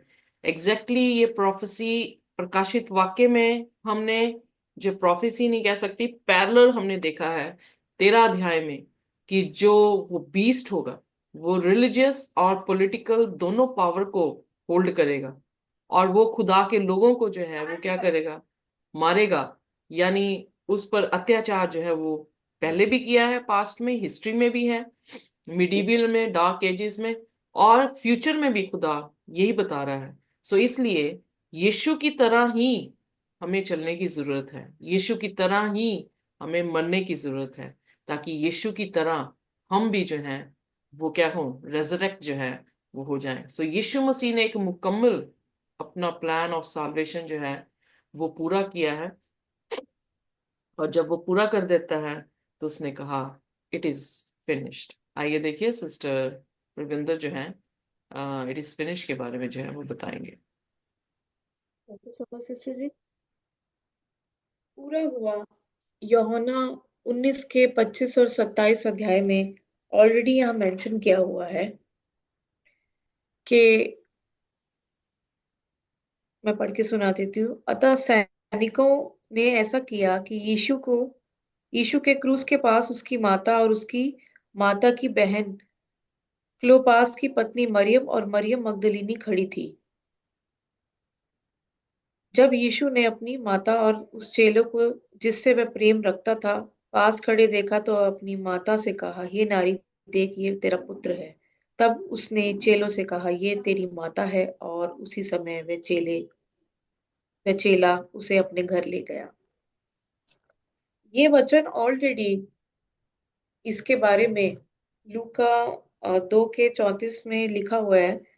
ये इसको सिंक्राइज करता है, ये वचन पूरा होता है कि ऑलरेडी जब वो छोटे थे यीशु मसीह, और तब शमौन, मैं आपको पढ़ के सुनाती हूँ, तब शमौन ने उनको आशीष देकर उसकी माता मरियम से कहा, देख, ये वह तो इज़राइल में बहुतों के गिरने और उठने के लिए एक ऐसा चिन्ह होने के लिए ठहराया गया है जिसके विरोध में बातें की जाएंगी। ये क्रूसिफिक्शन से कुछ, जब क्रूसिफिक्शन होना था उससे पहले, जब वो ये इसलिए ये पूरा हुआ, ये वचन बताया गया है, उसके बीच के समय का और क्रूसिफिक्शन के समय का ये क्या समय हुआ, जब वो दर्शा रहा है, यूहन्ना हमें बता रहा है। तो जैसे कि यूहन्ना 19 के 17 और 22 में लिखा गया, पता चलता है कि पिलातुस ने एक चिन्ह लिखा और उसे क्रूस पर चढ़ा दिया, और वह लिख दिया था, यीशु नासरी यहूदियों का राजा। जब ऑलरेडी उसने ये वचन लिख दिया था लैटिन भाषा में, ग्रीक भाषा में और हिब्रू भाषा में, क्योंकि जैसे ही पहले सरमन में बताया गया है कि ऑलरेडी वहां मेंशन कर दिया था उसके, वो जानता था कि वो यहूदियों का राजा, उसे लोग जो हैं वो किस वजह से इस नाम से उसे पकड़वाना चाह रहे थे, और इसी वजह से वो पिलातुस के पास लेके आए थे। और उसने जब जाना कि ये खुद ही यीशु मसीह से वो पूछता है, क्या तू यहूदियों का राजा है, तो यीशु मसीह ने खुद ही बताया था कि ये तू खुद ही कह रहा है। तो कैसे भी उसने ये ये वचन जो था, ये वर्ड जो था, उसने उसको यीशु मसीह के ऊपर लिख दिया जब उसे क्रूसिफिक्शन के लिए उन्होंने उसके हाथों में छोड़ दिया था। और जब यीशु नासरी यहूदियों का राजा यूहन्ना 19:19 में था, यहूदी अगुए चाहते थे कि पिलातुस ने जो लिखा उसे वह बदल दे, लेकिन पिलातुस ने ऐसा मना कर दिया, बिल्कुल इनकार कर दिया कि मैं ये अब नहीं हटाऊंगा। चिन्ह क्रूस पर बनाए रहा, उसके ऊपर वो जो उन्होंने लिखा था 3 तरीके से, वो ग्रीक भाषा में, लैटिन भाषा में और हिब्रू भाषा में। तो यीशु के बारे में जो उन्होंने सच्चाई का प्रचार, ये संकेत था यीशु मसीह के बारे में कि यहूदियों का राजा, कैसे भी करके ये होना ही था। इसी वजह से परमेश्वर ने ये वचन जो था वो पूरा होना था, ताकि वो सच में आत्मिक तौर पे वो राजा ही था, और राजा ही है, और राजा ही रहेगा। संकेत, यीशु के बारे में सच्चाई का प्रचार किया, राजाओं के राजा को क्रूस पर चढ़ा दिया, और राजाओं के राजा, जब पुराने जमाने में जब राजा किसी सिंहासन पे जाते थे, तो पहले वो अपने आप को सजाते थे। ताज, उनको अच्छे कपड़े पहनाए जाते थे और क्या कहते हैं, उनके सिर पे ताज पहनाया जाता था। लेकिन यीशु मसीह जो कि पाक थे और बिल्कुल पवित्र थे, उनके ऊपर कोई दोष नहीं था, कोई कलंक नहीं था, लेकिन फिर भी उन्हें रोमन के तरीके से, जहाँ जो बहुत ही मृत्यु जो होती है वो बहुत भयानक तरीके से रोमन साम्राज्य में दी जाती थी, और उनको दी जाती थी जो काफी बड़े-बड़े क्रिमिनल्स होते थे। लेकिन यीशु मसीह को क्या कहते, जैसे कोई राजा महिमा के सिंहासन पर बैठता है, क्योंकि उसकी मृत्यु पापियों को बचाएगी। इसी वजह से, लेकिन सबसे पहले यीशु उनके राजा, यहूदियों के राजा को एक अपराधी के समान क्रूस पर लटकाया गया। तो इसी वजह से, जबकि उन्हें एक राजा के तरीके से होना चाहिए, लेकिन उनको ऐसा तुच्छ जानकर और उनको बहुत ज्यादा परसिक्यूट कर कर उन्हें बोला गया यहूदियों का राजा, और इस तरीके से ठट्ठों में उड़ा के उनके पहले कपड़े फाड़े, फिर उनके ऊपर वो जो कांटों का ताज था वो पहनाया गया, और परमेश्वर ने पिलातुस से चिन्ह लिखवाया और उसे यीशु के सिर के ऊपर क्रूस पर रख दिया। ठीक है, परमेश्वर ने इस संकेत का उपयोग लोगों को उनके द्वारा देखी देखी गई चीजों के बारे में सोचने और बाइबल का अध्ययन करने के लिए किया गया। और जैसे कि यूहन्ना 25 यूहन्ना 19 का 25 और 27 हमें जो मैंने आपको बताया है कि मरियम जो थी और उसके चेलों जो थे वो वहीं पे खड़े हुए थे, और क्या कहते, क्रूस पर यीशु और उसकी माँ के बीच में कौन सी मार्मिक कहानी हम इन पदों को पढ़ते हैं। यूहन्ना प्रिय चेला और मरियम यीशु की माँ यीशु के क्रूस के सामने कुछ अन्य लोगों के साथ खड़े थे, और ये वचन जो अब पूरा होने जा रहा था, कई वर्ष पहले शमौन ने मरियम को इस भविष्य के अनुभव के बारे में बताया था, जो कि मैंने आपको पहले पढ़ के बता दिया है। लूका 2 के 34 और 35 के बीच में है। तो शमौन ने मरियम को इस भविष्य के अनुभव के बारे में बताया था, वह जब वह और यूसुफ बालक यीशु को आशीर्वाद देने के लिए मंदिर में लाए गए थे। तो लूका दूसरा अध्याय 34 और 35 से तुलना करें। अब जब यीशु क्रूस पर मर गया, तो वह अपनी माँ और यूहन्ना से बात करता करता है। जब यीशु ने अपनी माता और उस चेलों को देखा, तो अपनी माता से कहा, हे नारी, देख, ये तेरा पुत्र है। क्योंकि उसे सताया ऑलरेडी मेंशन किया गया था। मैं पढ़ के सुना देती हूँ आपको। तब जब यीशु ने अपनी माता और उस चेलों को जिससे वह प्रेम रखता था पास खड़े देखा, तो अपनी माता से कहा, हे नारी, देख, ये तेरा पुत्र है। तब उसने चेलों से कहा, ये तेरी माता है, और उसी समय से वह चेले उसे अपने घर ले गया। और यूहन्ना 19 के 28 और 30 में बताया गया था, इसके बाद यीशु ने ये जानकर कि अब सब कुछ पूरा हो चुका, इसलिए कि पवित्र शास्त्र में जो कहा गया वह पूरा हो, कहा, मैं प्यासा हूँ। वहां सिरके से भरा हुआ एक बर्तन रखा था, अतः उन्होंने सिरके में भिगोए स्पंज को जूफे पर रखकर उसके मुंह से लगाया। तब जब यीशु ने उसको जब यीशु ने वह सिरका लिया, तो कहा, पूरा हुआ, और सिर झुकाकर प्राण दिया। तो ये वचन जो लूका 34 और 35 है वो पूरा हुआ, और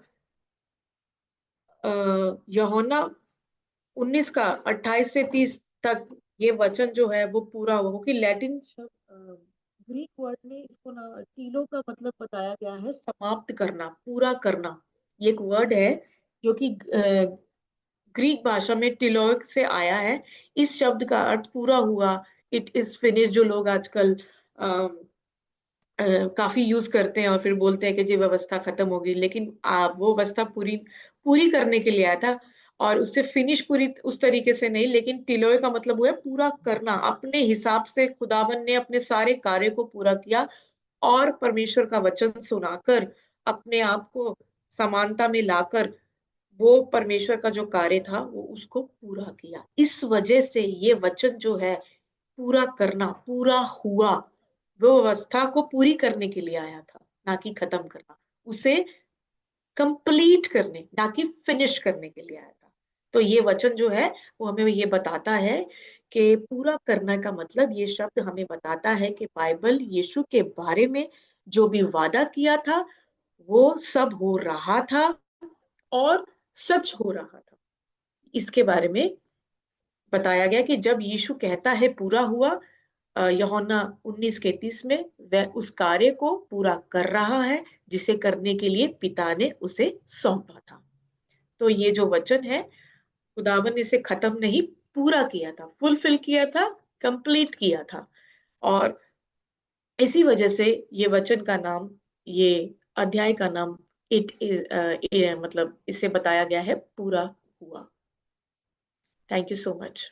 और अगर मुझसे कोई गलती है तो मैं आपसे माफी चाहती हूँ। Over to you sister ji.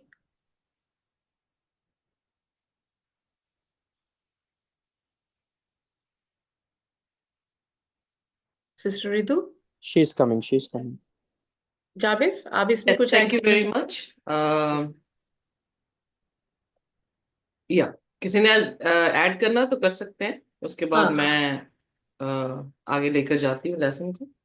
Well, टीलियो word जो ग्रीक है, क्योंकि नया नियम जो है वो ग्रीक भाषा में लिखा गया है, तो हम देख सकते हैं कि टीलियो का शब्द, जैसे सिस्टर ने ऑलरेडी इस चीज को जो है हमारे सामने समझाई दिया है बड़ी अच्छी तरह से, कि खुदा ने अपने कलाम को, जो कलाम में मैंने पहले भी आपसे जिक्र किया है, कि जितनी prophecies, I'm really sorry, I'm really sorry. I don't know what to do with this computer. I can't help it. No problem sister ji. Can't help it. Okay. So यहाँ पर जो टीलियो करके शब्द आया है, वो भी ये बता रहा है कि स्क्रिप्चर फुलफिल किया उसने। यानी जो भविष्यवाणियां उसकी पहली आमद के लिए कर रखी थी, वो सारी की सारी भविष्यवाणियां यीशु मसीह में पूरी हो गई।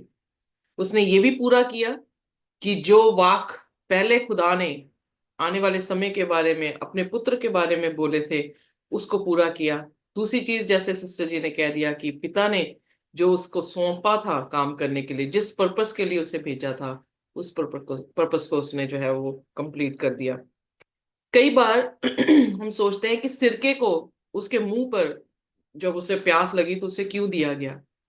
वेल, इस तरह से थियोलॉजियंस ने जो है आर्कियोलॉजी और कल्चर को, ट्रेडिशन को, हिस्ट्री को देखते हुए ये सोचा है या ये समझा है कि खुदा ने सिरका क्यों नहीं लिया। वो इसलिए क्योंकि उस समय जो ये चीज थी वो यू नो शौचालय में जाकर जब वो अपने स्टूल पास करते थे, तो ये इस चीज से जो है वो साफ किया करते थे, और फिर बाल्टी में सिरका होता था, और वो जो कपड़ा बंधा होता था स्टिक में, उसको जो है वो वापस सिरके में डाल देते थे।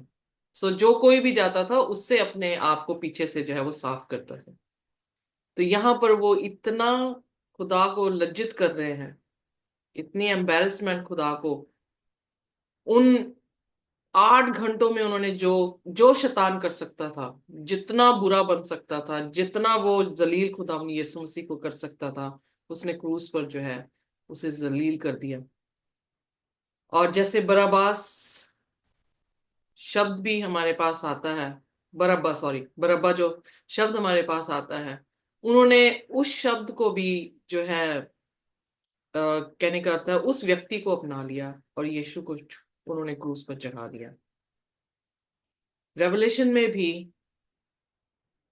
बाइबल में लिखा है 666 अंक एक मनुष्य का है। जो कोई भी उस अंक को लेगा, जो कोई भी उसकी मूर्त की पूजा करेगा और उसकी छाप लेगा, वो स्वर्ग की बादशाह में नहीं होगा। किसको क्रूसीफाई कर रहे हैं? अपने उस इंसानी फितरत को, या खुदावन यीशु मसीह को? पर यीशु मसीह के पास एक चीज है जो किसी भी इंसान के हुक्मों को मानने से नहीं मिल सकती, और वो है कि उसकी कब्र खाली थी। अगर हम यीशु मसीह पर विश्वास कर रहे हैं और शारीरिक इंसान को मारकर आत्मिक इंसान बन रहे हैं, तो हमारी भी कब्र जो है वो खाली हो जाएगी अगर हम मरेंगे।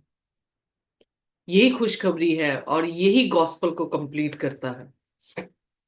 क्योंकि अगर यीशु मसीह मर ही जाते और जी ना उठते, तो क्रिश्चियनिटी व्यर्थ हो जाती, हमारा विश्वास व्यर्थ हो जाता। पर उसने जो है क्रिश्चियनिटी को, उसने मसीहत को पावरफुल इसी चीज से किया है कि वो दोबारा जी उठा है। कोई भी देवी, कोई भी देवता, कोई भी गुरु, कोई भी डेरे में बैठने वाला इंसान, चाहे वो पेपसी का पोप क्यों ना हो, कोई भी ऐसा व्यक्ति नहीं रहा जो मरकर दोबारा जी उठे। एक ही मनुष्य, बिहोल्ड मैन, एक ही वो मनुष्य है जो मारा गया, जिसने पाप नहीं किया था, पर उसे पापी ठहराया गया, उसे मार दिया गया, पर तीसरे दिन वो कब्र से जो है वो जी उठा। जब हम यूहन्ना उसका 20 उसकी 1 से 7 आयत को पढ़ते हैं, तो शुरुआत से हफ्ते के पहले दिन मरियम मगदलीन जो है वो उसकी कब्र पर सुबह सुबह जाती है, जब अभी की अंधेरा है, यानी 4 बजे के समय पर। और जैसे ही वो जाती है, क्योंकि उन्होंने इत्र नहीं लगाया था, उन्होंने स्पाइसेस प्रभु यीशु मसीह की लोथ पर नहीं लगाई थी, क्योंकि वो शुक्रवार वाला दिन था, तैयारी का दिन था, सब्बत बिल्कुल पास था।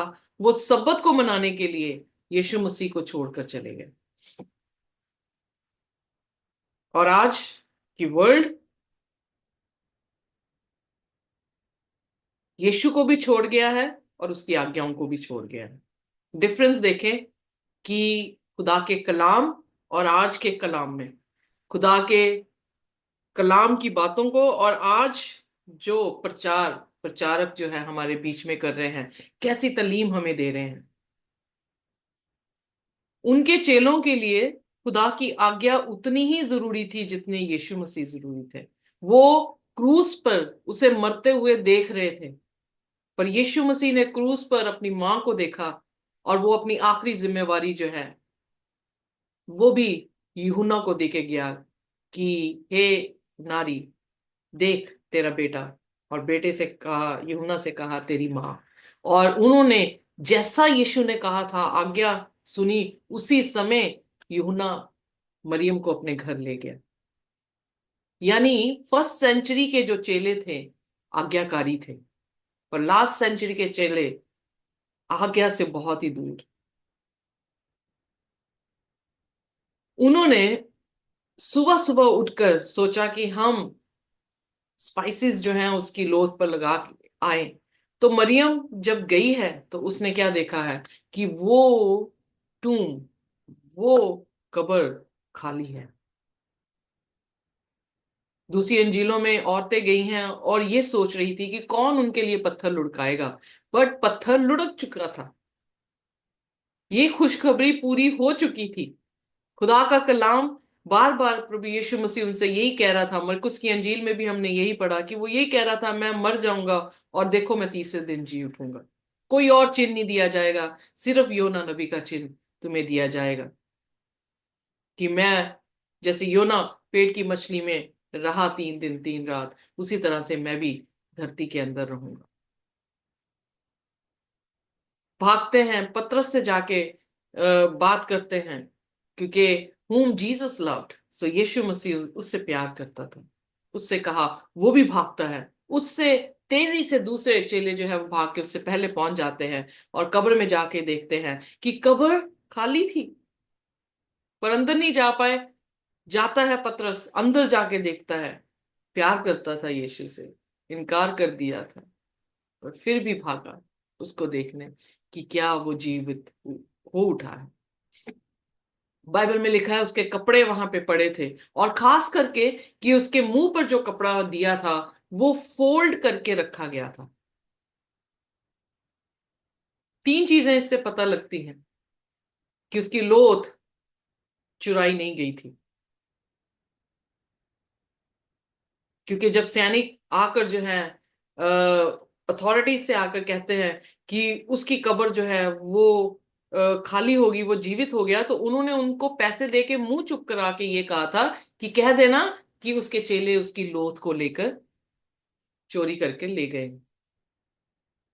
पर जब हम यहां पर देखते हैं तो हम ये देखते हैं कि प्रभु यीशु मसीह ने जो है वो किसी ने भी लोथ उसकी जो है वो नहीं उठाई। कैसे? तीन चीजों से हमें देखने को मिलता है। कौन ऐसा चोर होगा जो सड़ी गली बॉडी को चुरा के लेकर जाएगा? चोर हमेशा इसलिए आता है ताकि वो अच्छे सोना चांदी जो है, वैल्यूएबल चीज को जो है वो ले जाए। और फिर कौन सा ऐसा चोर होगा जो आपकी चीजों को ढूंढता हुआ, आपके सोना चांदी को ढूंढता हुआ आपके घर की सफाई करके जाएगा? सो फोल्डेड कपड़ा जो वहां पे रखा था वो ये बताता था कि यीशु मसीह की लोथ चुराई नहीं गई, वो जी उठा।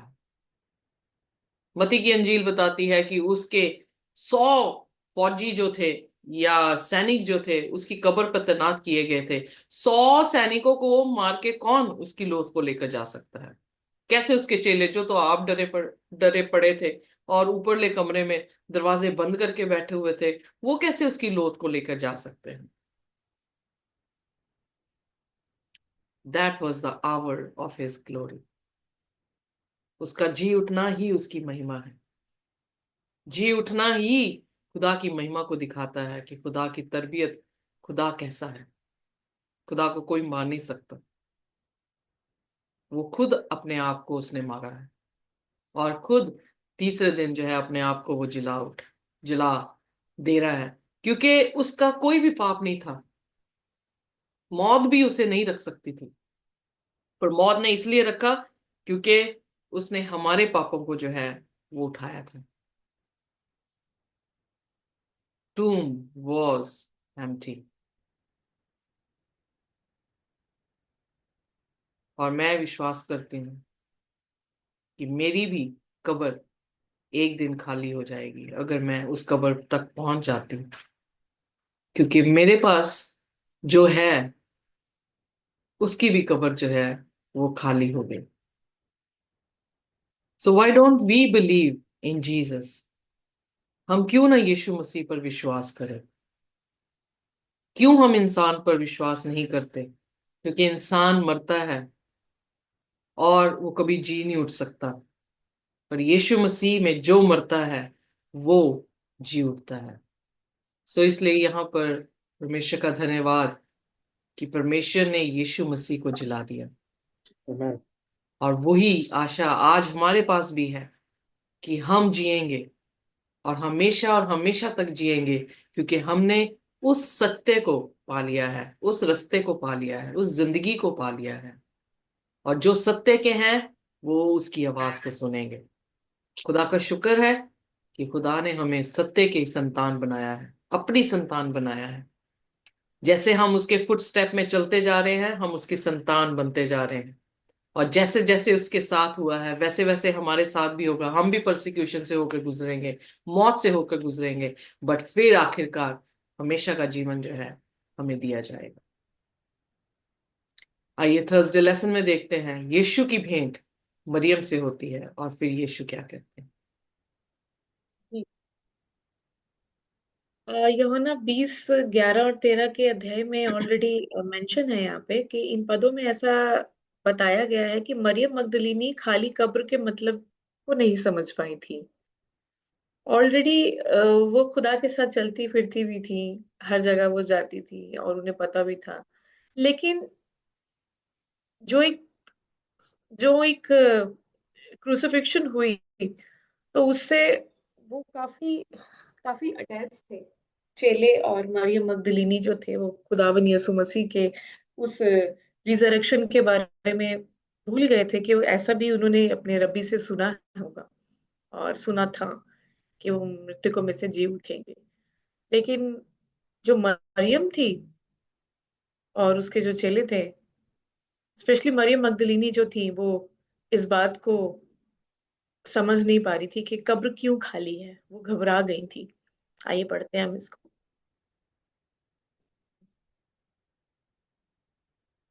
यूहन्ना 20:2 में लिखा है कि तब वह दौड़ी और शमौन पतरस और दूसरे चेलों के पास, जिससे यीशु प्रेम रखता था, आकर कहा, वे प्रभु को कब्र में से निकाल ले गए और हम नहीं जानते कि उसे कहाँ रखा है।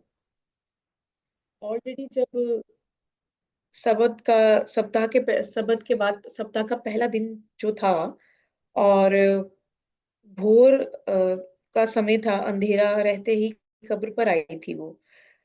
लेकिन जो पत्थर को कब्र कब्र से हटा हुआ जब उसने देखा था, तो वो घबरा गई और उसे नहीं समझ में आया कि ऐसा क्यों हुआ। तब वो दौड़ी दौड़ी शमौन, जो कि पतरस कहलाता था, और उसके दूसरे चेलों के पास वो भागी भागी गई और उसने बोला कि वहां पे जो है वो पत्थर लुढ़का हुआ है।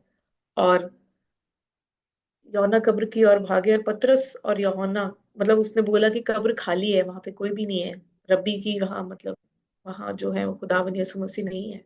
पतरस और यूहन्ना कब्र की ओर भागे, और पतरस और यूहन्ना कब्र का निरीक्षण करने के बाद चले गए। मतलब कि वहां पे वो पहले आए, उन्होंने देखा कि वो वहां नहीं है। और मरियम कब्र के वापस आज मतलब कि ऑलरेडी वो पहले भाग चले गए जब उसने आके इन्फॉर्म किया। उसके बाद वो पीछे पीछे आ ही रही थी कि इतने में वो क्या हुआ कि चेले वहां से दोबारा चले गए देख के कि कब्र खाली है। लेकिन दोबारा मरियम वहां से वापस आती है और कब्र के पास जाके रोती है। और पतरस जो था वो भी वहां से चला गया था, यूहन्ना भी चला गया था। लेकिन मरियम कब्र पर वापस आ जाती है और रोती है और रुकती है। और निश्चय रूप से मरियम पिछले कुछ दिनों में बहुत रोई होगी, और वो परेशान थी, वो हर्टेड थी, वो इमोशनल थी, काफी अटैच थी। लेकिन उद्धारकर्ता की कब्र को खाली पाती है तो वो और चिंतित हो जाती है। उसको ऐसा लगता है कि मेरे, मतलब वो कहाँ चले गए होंगे, मतलब उसकी जो खुदावन की जो बॉडी है उसे कौन ले गया होगा। और क्योंकि वो मसाले लगाने के लिए वो आई होंगी, और वो देखती है कि वो वहां पे नहीं है, तो काफी घबरा गई, एकदम बेचैन हो गई। क्योंकि ऑलरेडी वो जो क्रूसिफिक्शन हुआ था वो बहुत ही ऐसा था कि उनके दिलों को, उनकी आत्मा को छली कर दिया होगा, और वो बिल्कुल डिस्टर्ब होंगे अपने माइंड से।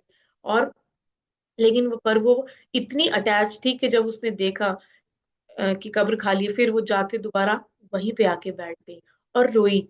और अब वह उद्धारकर्ता की कब्र को खाली पाती है, मरियम नीचे झुकी और अंदर देखने लगी। अचानक से उसने क्या किया, वो दोबारा से मरियम झुकी और उसने कब्र की तरफ देखा। मरियम को आश्चर्य हुआ कि दो स्वर्गदूत में थे, वही स्वर्गदूत खड़े हुए थे वहां पे, जहां पे यीशु मसीह का जो शव था उस टाइम पे, एक सराने की तरफ, एक सर की तरफ और एक पांव की तरफ। और जो बताया गया है वे वहीं बैठी, और यहाँ जहां यीशु का शरीर हुआ करता था, स्वर्गदूतों ने मरियम से पूछा, हे नारी, तुम क्यों रो रही हो। ऑलरेडी फिर वो अंदर आती है, तो और स्वर्गदूतों ने पूछा कि तू क्यों रो रही है। तो यूहन्ना 20:13 में हम देखते हैं, इसको पढ़ती हूँ मैं आपके सामने मेरे। उन्होंने उनसे कहा, हे नारी, तू क्यों रोती है। उसने उनसे कहा, वे मेरे प्रभु को उठा ले गए और मैं नहीं जानती कि उसे कहाँ रखा है। कितनी बेचैन थी, कितना दर्द था उसके। और आगे क्या होता है मैं पढ़ के सुनाती हूँ। आ, ये कहकर वे पीछे मुड़ी। उन्होंने उसने उसने स्वर्गदूतों को जवाब दिया कि वे मेरे परमेश्वर को, मेरे प्रभु को, मेरे रब्बी को पता नहीं कहाँ ले गए, कि मैं, मतलब बहुत बेचैन थी, है ना। और यहाँ लिखा है कि यह कहकर वे पीछे मुड़ी और यीशु को खड़े देखा, पर ना पहचाना कि वह यीशु है। क्योंकि वो इतनी परेशान थी, वो खुदावन यीशु मसीह को भी नहीं पहचान पाई, उसे यकीन नहीं होगा। वो ये सोच रही होगी। आगे हम पढ़ते हैं कि हम पढ़ते हैं कि उसने यीशु मसीह को क्या सोचा। यीशु ने उससे कहा, हे नारी, तू क्यों रोती है, किसको ढूंढती है। यीशु मसीह ने जवाब दिया कि हे नारी, तू क्यों रोती है। पहले उसको नाम से नहीं बुलाया, जैसे स्वर्गदूतों ने बोला, उसी लैंग्वेज में बोला, क्योंकि ये खुदा की मर्जी जिस हिसाब से उन्होंने बोला, क्योंकि वो अपनी माता मरियम के बारे में भी ऐसे ही बोलते थे, हे नारी, है ना। तो उन्होंने बोला, हे नारी तू क्यों रोती है। तो यीशु ने उससे कहा, हे नारी तू क्यों रोती है, किसको ढूंढती है। उसने माली समझकर उससे कहा, हे महाराज, यदि तूने उसे उठा लिया है तो मुझे बता कि उसे कहाँ रखा है। वो उसे कुछ वहां का अधिकारी समझ रही थी, और उसने बोला कि हे महाराज, यदि तूने उसे उठा लिया है तो मुझे बता दे कि वो कहाँ है, ताकि वो जो उनकी जो आगे जाके जो अ, मसाले वगैरह लगाने का जो कल्चर था वो उसे कर सके। She was a desperate for this also. तो उसने यीशु ने उसे कहा, मरियम। तब खुदावन यसु मसीह ने उसे बुलाया। हालेलुया। और वो बहुत आंखों से भरी हुई आंसू थे उसके, मरियम की आंखों में आंसू भर आए। और अ, उसका जो दुख था, जो परेशान थी, वो जो एक एक मौत का मातम छाया था, वो एकदम रिजरेक्शन में बदल गया। मरियम का जो दुख था वो आनंद में बदल गया। हालेलुया। कि मरियम के लिए सब कुछ अ, किस चीज के बदल दिया उत्तर के लिए। यूहन्ना 14 से 18 में दोबारा से यीशु, मैं 16 से पढ़ती हूँ। यीशु ने उससे कहा, मरियम। उसने पीछे मुड़कर मुड़कर उससे इब्रानी इब्रानी भाषा में बोला, रब्बूनी, अर्थात हे गुरु। यीशु ने उससे कहा, मुझे मत छू। तो एकदम से वो शॉक्ड हो गई, वो सरप्राइज हो गई। Oh my God, he is alive. Oh Jesus is alive. Oh जय ने मृत्यु को निगल लिया। हालेलुया। कितना सुंदर उसने जब ये वो देखा होगा। ओ, उसके दिल पे, उसकी आत्मा, उसकी हर एक एक उसके हर चीज जो है वो एकदम, जो दुख था वो उसका आनंद में बदल गया। और एकदम से यीशु ने कहा कि तू मुझे ना छूना, क्योंकि मैं अब तक पिता के पास ऊपर नहीं गया, परंतु मेरे भाइयों के पास जाकर उनसे कह दे कि मैं अपने पिता और तुम्हारे पिता और अपने परमेश्वर और तुम्हारे परमेश्वर के पास ऊपर जाता हूँ। मतलब यीशु मसीह ने कहा कि अभी मुझे मत छू, क्योंकि मैं पिता के पास नहीं गया हूँ, लेकिन मेरे भाइयों को जाके बता दे। मतलब मेरे भाइयों को और जाके बता दे कि मैं अपने पिता और तुम्हारे पिता, अपने परमेश्वर तुम्हारे पास जाता हूँ, और तुम्हारे परमेश्वर के पास जाता हूँ। मतलब हमारे पिता, मेरे भी पिता और तुम्हारे भी पिता के पास मुझे जाना है, और जाके सबको बता दे, सुसमाचार बता दे, गॉस गुड गुड न्यूज बता दे कि मैं जिंदा हो गया हूँ। तब मरियम मगदलिनी ने जाकर चेलों को बताया। चेलों को खुदावन यीशु मसीह ने अपने भाइयों का ओहदा दिया। वो क्यों? क्योंकि जो यीशु मसीह, वो यही कहते थे, मेरे मेरे भाई बहन, मेरी माँ वो ही है जो पिता की ओर से हैं, जो कि उनके वचनों को मानते हैं। वही उनकी फैमिली है, वही उनके अपने हैं, और वही उनके भाई बहन हैं। इसलिए यह खुदावन यीशु मसीह ने उनको भाइयों का ओहदा दिया। हालेलुया। तो मैंने Amen. प्रभु को देखा, और उसने मुझसे ये बातें कही। मतलब जाके उसने बताया कि ऐसा ऐसा प्रभु ने कहा है, और अब तुम ये जान लो कि वो जिंदा है, और तुम्हें भाई बोला है, और बोला है कि मुझे ऐसा बोलने के लिए। हालेलुया। लेकिन जो थी वो एकदम से जब वो घबराई थी, और वो बिल्कुल नहीं समझ पाई थी कि कब्र क्यों खाली है, वो भूल गई थी, क्योंकि वो एक शॉक, एक ऐसे दौर से गुजरी थी जो कि बहुत अनबेरेबल था उन लोगों के लिए, अनएक्सपेक्टेड था वो। देखिए, बोलने में और फिजिकली होने में बहुत फर्क होता है ना। लेकिन जब यीशु मसीह ने अपने बारे में बताया होगा, तो वो उसे एक एक इमेजिनेशन में कितना ले लेंगे, लेकिन जब रियलिटी में हुआ तो वो भी शॉक्ड हो गए। तो इसीलिए मरियम की आंखों में आंसू भर आए। वह मुड़ी और देखा कि कोई उसके पीछे खड़ा है। इतने में अम, और अजनबी का एक शब्द मरियम, यूहन्ना 20:16 में लिखा है, मैं आपको पढ़ के बता देती हूँ। यीशु ने उससे कहा, मरियम। हाँ, लेकिन मैं आपको ऑलरेडी मेंशन कर चुकी हूँ।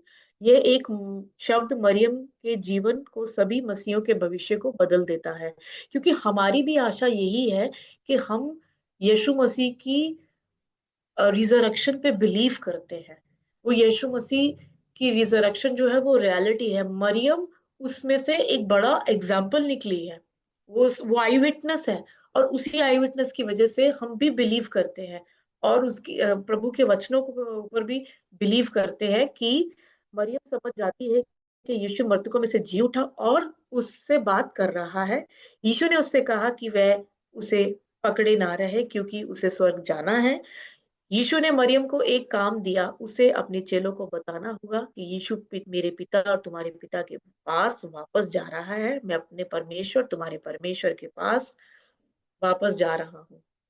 और मरियम ने वह काम किया जो यीशु ने उसे करने को दिया था। उसने चेलों से कहा कि उसने प्रभु को देखा है। मरियम ने उन्हें बाकी बातें बताई जो यीशु के साथ साझी की थी। ऑलरेडी 20:18 में जो कमांडमेंट दी थी उसने वो उसे पूरा किया।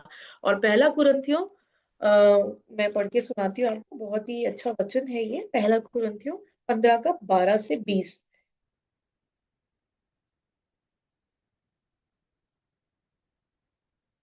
एक मिनट। हाँ जी। इसलिए जबकि मसीह का ये प्रचार किया जाता है कि वह मरे हुए में से जी उठा, तो तुम में से कितने कैसे कहते हैं कि मरे हुए का पुनरुत्थान है ही नहीं। यदि मरे हुए का पुनरुत्थान है ही नहीं तो मसीह भी नहीं जी उठा, और यदि मसीह नहीं जी उठा तो हमारा प्रचार करना भी व्यर्थ है और तुम्हारा विश्वास भी व्यर्थ है। इसमें ये बता रहे हैं कि यदि हम यीशु मसीह के पुनरुत्थान को बिलीव नहीं करते तो हम उसकी क्रूसिफिक्शन मसीह में, और तुम्हारा विश्वास भी व्यर्थ है। हमारा जो विश्वास करना है वो व्यर्थ हो जाएगा और वरन हम परमेश्वर के झूठे गवाह ठहरेंगे। क्योंकि अगर हम उस पर विश्वास ही नहीं करेंगे तो हमारे लिए क्रूस की कथा और मसीह का मतलब इस दुनिया में आना और फिर प्रचार करना और सारा परसिक्यूशन सहना वो बिल्कुल व्यर्थ ठहरेगा और हम अविश्वासी ठहरेंगे। देखा जाए तो ये बहुत बड़ा पाप है, क्योंकि हमने परमेश्वर के विषय में ये गवाही दी है कि उसने मसीह को जिला दिया, यद्यपि नहीं जिलाया। यदि मरे हुए नहीं जी उठते और यदि मुर्दे नहीं जी उठते तो मसीह भी नहीं जी उठता। क्योंकि वो अगर जिलाए नहीं जाते तो हम भी ये बिलीव नहीं कर सकते कि अगर यीशु मसीह जी उठ नहीं उठते तो वो हमें आने वाले समय में वो हमें कैसे जिलाएंगे। तो हमारे लिए वो हमें ये विश्वास करना कि हमारा पुनरुत्थान होना है, ये संभव है। ये कोई दुनिया की ताकत जो है वो खुदा के वचन को नहीं बदल सकती एक्चुअली।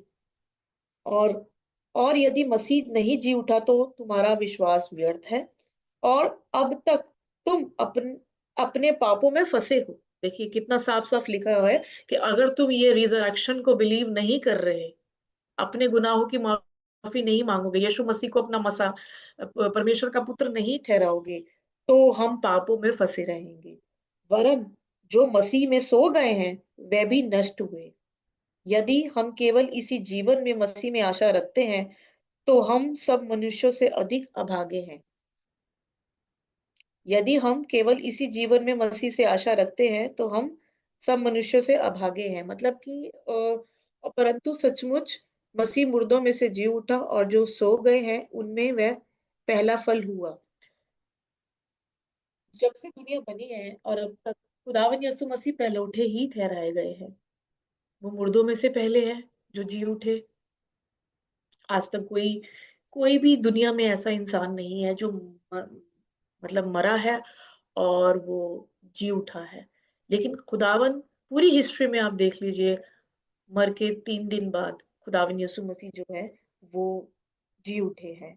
यदि हम केवल इसी जीवन में मसीह में आशा रखते हैं, हम सिर्फ अपनी दुनिया के हिसाब से ही कि हम इस दुनिया में हैं और मसीह यहाँ आया है और हम उस चीज पे बिलीव करते हैं, लेकिन हम रिजरक्शन को या अनंत जीवन को महत्व नहीं देते, तो हमारा जो हम बड़े वो लोग हैं जो नष्ट होने वालों में से हैं। तो हम में और दूसरे अभागों में कोई फर्क नहीं रह जाएगा। इसमें ये बताया गया है। तो परंतु सचमुच मसीह मुर्दों में से जी उठा और जो सो गए हैं उनमें वह पहला फल हुआ। तो रिजरेक्शन जो है वो बिल्कुल संभव है। और जितनी मसीह की गवाहियां हैं पुराने नियम से लेके अब तक, व्यवस्था जो है उसने वो पूरा करने के लिए आए थे, उसे खत्म करने के लिए नहीं आए थे। कंप्लीट करने, फुलफिल करने, बिकॉज इज यहोवा जायरे, उसने पूरा किया, फुलफिल किया। इसलिए हमारा जो हमें ये भी यकीन किया है, अगर हमारे ओल्ड टेस्टमेंट में और न्यू ओल्ड टेस्टमेंट में ऑलरेडी मेंशन किया है कि मसीहा आएगा और ऐसे ऐसे वो क्रूस पे अपना लहू बहाएगा और वो मुर्दों में से जी उठेगा और पिता के दाहिने, कई हमारे नबियों ने ऑलरेडी कितनी बार दफा मेंशन किया है, रेवलेशन में भी, दानियल की किताब में भी, कहीं ऐसे यिर्मयाह है और यिर्मयाह है और भी ऐसे हैं, यहेजकेल की किताब है, उसमें कई चीजें बारे में खुदावन की पुराने रब्बियों ने बता रखा है कि, और यदि हम पुराने नियम को देखते हैं, पुराने नियम की सच्चाई, तो हमें नए जीवन पे भी, यीशु मसीह पे भी पूरा यकीन करना चाहिए, क्योंकि ऐसी बातें, ऐसा करेक्टर, ऐसा स्वभाव, ऐसी सोच सिर्फ वही कर सकता है जो कि परमेश्वर की ओर से आया है। तो इसीलिए यीशु ही पुनरुत्थान है, जीवन है, अनंत जीवन है, मार्ग, सत्य जीवन है, प्रथम है और एवरलास्टिंग है, अल्फा और ओमेगा है। Thank you so much, thank you so much. Sister ji, सबको जब हम आशीष दे। फर्स्ट कोरिंथियंस 15 वर्स 20 तक के हमने पढ़ा, तो मैं बोल रहा था कि आप 21 भी पढ़ दीजिए, क्योंकि उसमें हमें अच्छा, सबका एक कंक्लूजन मिल जाता है। जब मैंने पढ़ा तो उसमें लिखा है, क्योंकि जब मनुष्य के द्वारा मृत्यु आई, तो मनुष्य जी, ही के द्वारा मरे हुओं का पुनरुत्थान भी आया। आमीन। तो हम यहाँ पे अच्छा, देखते हैं कि यीशु मसीह के द्वारा ही वो पुनरुत्थान, जब यीशु मसीह जी उठा, तो हम भी आशा रखते हैं कि जब हम उस पर विश्वास रखते हैं, तो हम भी एक दिन मुर्दों में से जी उठेंगे और उसके साथ हम राज्य करेंगे, क्योंकि आदम आमीन। ने इस कार्य को नहीं कर पाया, दूसरे आदम ने इस कार्य को पूरा किया। सो ये चीज इट्स वेरी ब्यूटीफुल, एंड ये हमें बताता है कि yes, we also have a resurrection like Christ. Yes. Amen, amen. Thank you so much, जाबिस।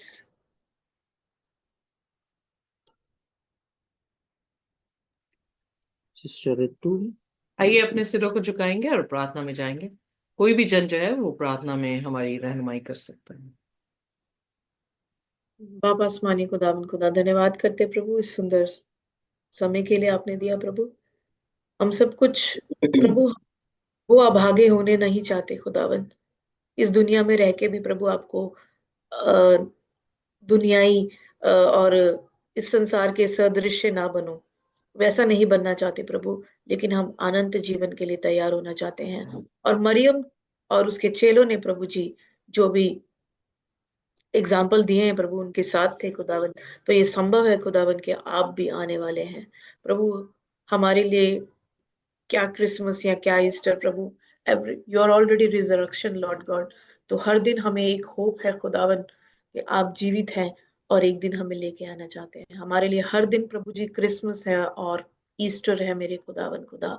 हम आपकी डे को प्रभु अपने दिलों में रखते हैं, अपनी आत्मा में, और आपके उस रिजरेक्शन को, क्रूस को प्रभु जी, उस दुख को प्रभु जी समझ अ, समझ कर प्रभु आगे बढ़ना चाहते हैं खुदावन, जो आपने हमें हमें हमारे लिए प्रभु जी क्रूस पे बहाया वो लहू, और प्रभु जी वो कुर्बानी खुदावन हमारे दिलों में हमेशा होने पाए खुदावन खुदा। तमाम खताओं, गुनाहों, गलतियों को, कसूरों को माफ कर देना प्यारे प्रभु यीशु मसीह, और हमें अपने अनंत जीवन के लिए परमेश्वर तैयार कर। यीशु मसीह नासरी के नाम से मांगते हैं, आमीन, आमीन। Amen. Thank you so much.